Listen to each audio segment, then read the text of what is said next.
BJP സ്ഥാനാർത്ഥി പ്രഖ്യാപനത്തിൽ എൻ.ഡി.എയിൽ പൊട്ടിത്തെറി. ബി.ഡി.ജെ.എസിനെ തഴഞ്ഞെന്ന നേതാക്കൾ. ബി.ഡി.ജെ.എസ് നഗരസഭയിലെ 20 വാർഡുകളിൽ സ്വതന്ത്രമായി മത്സരിക്കും. ബി.ഡി.ജെ.എസിന്റെ ഇപ്പോഴുള്ള തീരുമാനം, ഞാൻ ഈ സിറ്റിയുടെ പ്രസിഡന്റാണ്, ജില്ലാ പ്രസിഡന്റാണ്. നമ്മുടെ ഇപ്പോഴുള്ള തീരുമാനം എന്ന് പറഞ്ഞാൽ മുന്നണി മര്യാദ പാലിക്കാതെ അവർ ഏകപക്ഷീയമായി തീരുമാനിച്ചു. നമ്മൾ കൊടുത്ത നമ്മുടെ ഒരു ലിസ്റ്റ് കൊടുത്തിട്ടാണ് 11 സീറ്റിലേക്ക് മത്സരിക്കാൻ വേണ്ടി നമ്മൾ ആവശ്യപ്പെട്ടു. അവർ തരാമെന്ന് ഏറ്റതാണ്. 11 സീറ്റ് നമുക്ക് പരിഹരിക്കാം, കുഴപ്പമൊന്നുമില്ല എന്ന് പറഞ്ഞിട്ട് നമ്മൾ കൊടുത്ത ആ പ്രദേശത്തുള്ള എല്ലാ 1, 2, 3 സ്ഥലത്തേക്ക് അവരിന്ന് ഡിക്ലെയർ ചെയ്തു എന്നാണ്. നമ്മുടെ അടുത്ത് ചോദിക്കുകയോ ഒന്നും ചെയ്യില്ല. ബി.ഡി.ജെ.എസ് സ്വതന്ത്രമായി മത്സരിക്കാൻ തീരുമാനിച്ചു. ഇപ്പൊ നമ്മൾ തീരുമാനിച്ചത് 20 സീറ്റിലേക്ക് മത്സരിക്കാൻ തീരുമാനിച്ചു. അത് 11 സീറ്റാണ് നമ്മൾ നേരത്തെ ആവശ്യപ്പെട്ടിട്ടുണ്ട്. പക്ഷേ നമ്മളെ ഒരു ചെറിയ ഒരു പരിഗണന തന്നിരുന്നുവെങ്കിൽ നമ്മൾ അതുമായിട്ട് യോജിച്ച് പോകാൻ തയ്യാറായിരുന്നു. കാരണം മുന്നണി മര്യാദ ഇല്ലാത്ത രീതിയിൽ ഏകപക്ഷീയമായി അവരിങ്ങനെ തീരുമാനം എടുക്കുമ്പോൾ ഈ മുന്നണിയായിട്ട് ചേർന്ന് നിന്ന് നമുക്ക് ഒന്നും ചെയ്യാൻ കഴിയുന്നില്ല. സ്വന്തമായി മുന്നോട്ട് പോകാൻ തീരുമാനം. ചർച്ചകൾക്ക് അവർ തയ്യാറേ ആയിട്ടില്ല. അവർ ഏകപക്ഷീയമായി അവർ ജയിക്കുമെന്നുള്ള പൂർണ്ണമായ ധാരണയിലാണ് അവർ പോകുന്നത്. ഇവിടെ അവർക്ക് വലിയ വൻ ഭൂരിപക്ഷത്തോടു കൂടി അവർക്ക് മാത്രം ജയിക്കാൻ കഴിയുമെന്നൊരു ധാരണ അവരുടെ മനസ്സിലുണ്ട്. അപ്പോൾ അതുകൊണ്ട് ആ മുന്നണി മര്യാദ പാലിക്കേണ്ട കാര്യമില്ലല്ലോ.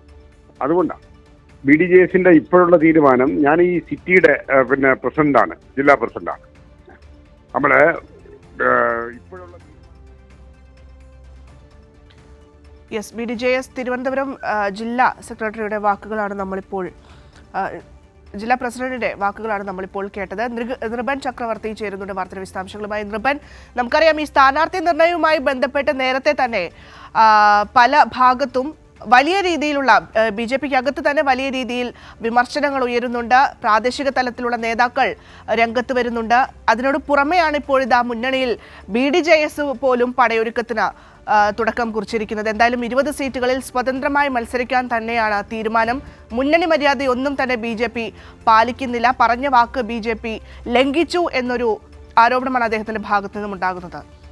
ഭദ്ര, ബി.ഡി.ജെ.എസിൻ്റെ ജില്ലാ പ്രസിഡന്റിൻ്റെ ആദ്യ പ്രതികരണം കൈരളി ന്യൂസിനോടാണ്. അല്പം മുമ്പാണ് ബി.ജെ.പിയുടെ സംസ്ഥാന പ്രസിഡന്റ് രാജീവ് ചന്ദ്രശേഖരൻ തിരുവനന്തപുരത്ത് പുതിയ ബി.ജെ.പിയുടെ ഈ വർഷത്തെ ഈ തെരഞ്ഞെടുപ്പിൽ, തദ്ദേശ തെരഞ്ഞെടുപ്പിലെ സ്ഥാനാർത്ഥികളെ പ്രഖ്യാപിച്ചത്. അതിനെ തുടർന്നാണ് ബി.ഡി.ജെ.എസിൻ്റെ അതിരൂക്ഷമായ വിമർശനം അവർ പങ്കുവയ്ക്കുന്നത്. കാരണം അവർ 11 സീറ്റ് അവർക്ക് നൽകാമെന്ന് ബി.ജെ.പിയുടെ ജില്ലാ ഘടകം അവർക്ക് ഉറപ്പ് നൽകിയിരുന്നു. ഇതനുസരിച്ചുള്ള ചർച്ചകൾ നടത്തിയിരുന്നു, അവർ അത് പ്രതീക്ഷിച്ചിരുന്നു. പക്ഷേ ഏകപക്ഷീയമായി ഇപ്പോൾ പ്രഖ്യാപിച്ച സീറ്റുകളിൽ അവർ ചോദിച്ച 4 or 5 സീറ്റ് കൂടി പ്രഖ്യാപിച്ചിട്ടുണ്ട്. അതുകൊണ്ട് അവരെ ഇനി പരിഗണിക്കില്ല എന്ന കാര്യം ബി.ഡി.ജെ.എസിന് മനസ്സിലായി. വലിയ തരത്തിലുള്ള പ്രതിഷേധം ഇന്ന് രാവിലെ തന്നെ നമ്മൾ നൽകിയ ഒരു വാർത്തയിൽ ബി.ഡി.ജെ.എസ് തിരുവനന്തപുരത്ത് മണ്ണന്തലയിൽ കോൺഗ്രസിൻ്റെ സ്ഥാനാർത്ഥിയായി പ്രഖ്യാപിച്ച ആളെ ഒരിക്കലും പരിഗണിക്കരുതെന്ന നിർദ്ദേശം അവിടുത്തെ SNDPയുടെ ശാഖ തന്നെ മുന്നോട്ട് വച്ചിരുന്നതാണ്, യൂണിയൻ തന്നെ മുന്നോട്ട് വച്ചിരുന്നതാണ്.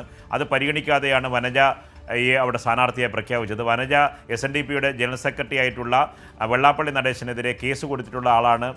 വനജയുടെ ഭർത്താവും കോൺഗ്രസിൻ്റെ നേതാവുമായിട്ടുള്ള ആൾ. അതിനെതിരെയുള്ള പ്രതിഷേധം അവർക്ക് രാവിലെ തന്നെ മറ്റൊരു വാർത്തയിൽ നൽകിയിരുന്നതാണ്. സമാനമായ പ്രതിഷേധം അവർക്കിപ്പോൾ പരസ്യമായി രംഗത്ത് വരേണ്ടി വന്നിരിക്കുന്നു. 20 നഗരസഭാ വാർഡുകളിൽ അവർ സ്ഥാനാർത്ഥികളെ മത്സരിപ്പിക്കാനാണ് ഇപ്പോൾ തീരുമാനിച്ചിട്ടുള്ളത്. മുട്ടട, കേശവദാസപുരം, നന്ദൻകോട്, ഇടവക്കോട്, മണ്ണന്തല, വട്ടിയൂർക്കാവ്, കാഞ്ഞിരംപാറ, കൊടുങ്ങാനൂർ, കഴക്കൂട്ടം തുടങ്ങിയ സ്ഥലങ്ങളിൽ അവർ മത്സരിക്കുമെന്ന് പ്രഖ്യാപിച്ചിട്ടുണ്ട്.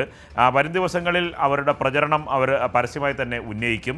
ഇനി ബി.ജെ.പിയുമായി നഗരത്തിൽ ഒരു തരത്തിലുള്ള ഒത്തുതീർപ്പിനും അവർ തയ്യാറല്ല.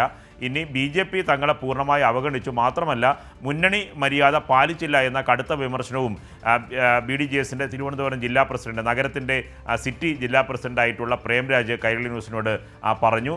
അവർ ശക്തമായി മുന്നോട്ട് പോകാനാണ് തയ്യാറെടുക്കുന്നത്. മാത്രമല്ല അമിത ആത്മവിശ്വാസത്തിലാണ് ബി.ജെ.പി. കാരണം മുന്നണി എന്ന് പറഞ്ഞ് നിൽക്കുക, എന്നിട്ട് തെരഞ്ഞെടുപ്പ് വരുമ്പോൾ പൂർണ്ണമായി അവഗണിക്കുക. അതുകൊണ്ട് തെരഞ്ഞെടുപ്പിൽ തന്നെ ബി.ജെ.പിക്ക് ഇതിന് മറുപടി നൽകും. തക്കതായ പ്രതിഷേധം ബി.ഡി.ജെ.എസിന്റെ നമുക്ക് അദ്ദേഹത്തിന്റെ വാക്കുകളിൽ വളരെ വ്യക്തമായി തന്നെ മനസ്സിലാക്കാൻ പറ്റുന്നുണ്ട്. അതായത് യാതൊരുവിധ ചർച്ചകളും നടത്താതെയാണ് ഇത്തരത്തിൽ ഏകപക്ഷീയമായ തീരുമാനമെടുക്കുന്നത്. ഏകപക്ഷീയമായി നിന്നുകൊണ്ട് ജയിക്കാമെന്നുള്ള അമിത ആത്മവിശ്വാസം ബി.ജെ.പിക്ക് ഉണ്ട് എന്ന് അവർ പറഞ്ഞു വെക്കുകയാണ്. അതിലൊരു മുന്നറിയിപ്പുണ്ട്. ഒപ്പം തന്നെ മറ്റൊരു ഭാഗത്ത് തങ്ങൾ ഒറ്റയ്ക്ക് നിന്ന് മത്സരിക്കുമ്പോൾ ബി.ജെ.പി അതിനെ എങ്ങനെയാണ് കാണുക എന്നുള്ളൊരു മുന്നറിയിപ്പ് കൂടി നൽകുന്നുണ്ട്, അല്ലേ? തീർച്ചയായും ബി ഡി ജെ എസ് ഒപ്പം ബി ജെ പിക്ക് ഒപ്പം മത്സരിക്കുകയും തുടർച്ചയായി ബി ഡി ജെ എസിന് ബി ജെ പിയുടെ എൻ ഡി എയുടെ മുന്നണി ഭാഗമായി കൗൺസിലർ തലസ്ഥാന നഗരസഭയിൽ ഉണ്ടായിരുന്നതാണ്. കഴിഞ്ഞ തൊട്ട് മുമ്പൊക്കെ തന്നെ അവരുടെ ആറ്റുകാൽ കൗൺസിലറൊക്കെ തൊട്ടടുത്ത നഗരത്തിലെ പല കൗൺസിലർമാരും ബി ഡി ജെ എസിൻ്റെ ഭാഗമായി എൻ ഡി എ മുന്നണിയിൽ നിന്ന് വിജയിച്ചു വന്നവരാണ്. കഴിഞ്ഞ തെരഞ്ഞെടുപ്പിലും ബി ഡി ജെ എസിന് സീറ്റ് നൽകിയിരുന്നു. പക്ഷേ ഇത്തവണ സീറ്റുമായി ബന്ധപ്പെട്ട ചർച്ചകൾക്ക് പോലും ബി ജെ പിയുടെ ജില്ലാ ഘടകമോ സംസ്ഥാന ഘടകമോ മുൻകൈ എടുത്തില്ല. വലിയ തരത്തിലുള്ള അതൃപ്തി അവർക്കുണ്ട്. നേരത്തെ കഴിഞ്ഞ പാർലമെൻറ്റ് തെരഞ്ഞെടുപ്പുമായി ബന്ധപ്പെട്ടവർക്ക് വലിയ തരത്തിലുള്ള അതൃപ്തി ഉണ്ടായിരുന്നു. പല ഘട്ടങ്ങളിൽ അവർ പ്രകടിപ്പിച്ചതാണ്. ഇപ്പോൾ തലസ്ഥാനത്ത് വലിയ തരത്തിൽ സ്വാധീനമുള്ള ബി ഡി ജെ എസിന് സ്വാധീനമുള്ള പ്രദേശങ്ങളുണ്ട്. ആ പ്രദേശങ്ങളിലാണ് ഞാൻ നേരത്തെ സൂചിപ്പിച്ച ചില സ്ഥലങ്ങളുണ്ട്. അവിടെ തന്നെ ബി ഡി ജെ എസ് സ്വതന്ത്രമായി മത്സരിക്കുകയാണെങ്കിൽ ബി ഡി ജെ എസിൻ്റെ വോട്ട് ബി ജെ പിയിലേക്ക് പോകേണ്ട വോട്ടാണ് അവർ പിടിക്കുക. പലതരത്തും ബി ജെ പിക്ക് അത് വെല്ലുവിളിയായി മാറും. അതുകൊണ്ട് ശക്തമായി അവർ പ്രഖ്യാപിച്ചു കഴിഞ്ഞു. ബി ഡി ജെ എസ് 20 നഗരസഭയിലെ 20 വാർഡുകളിൽ നേരത്തെ 11 സീറ്റാണ് അവർ ബി ജെ പിയോട് ആവശ്യപ്പെട്ടിരുന്നത്. അതല്ല, അവർ ഇനി ബി ഡി ജെ എസിന് സ്വാധീനമുള്ള എല്ലാ സ്ഥലങ്ങളിലും മത്സരിക്കാനാണ് തീരുമാനം. അതാണ് കൈരളി ന്യൂസിനോട് ബി ഡി ജെ എസിൻ്റെ ജില്ലാ പ്രസിഡന്റ് പ്രേംരാജ് വെളിപ്പെടുത്തിയത്. ഭദ്ര. ശരി നൃപൻ, ബി ജെ പി സ്ഥാനാർത്ഥി പ്രഖ്യാപനത്തിൽ എൻ ഡി എയിൽ വലിയ രീതിയിൽ പൊട്ടിത്തെറി ഉണ്ടായിരിക്കുകയാണ്. ബി ഡി ജെ എസിനെ തഴഞ്ഞെന്ന നേതാക്കൾ എന്തായാലും ബി ഡി ജെ എസ് നഗരസഭയിൽ 20 വാർഡുകളിൽ സ്വതന്ത്രമായി മത്സരിക്കാനുള്ള തീരുമാനം എടുത്തിരിക്കുന്നു. ബി ജെ പി മുന്നണി മര്യാദ പാലിച്ചില്ല.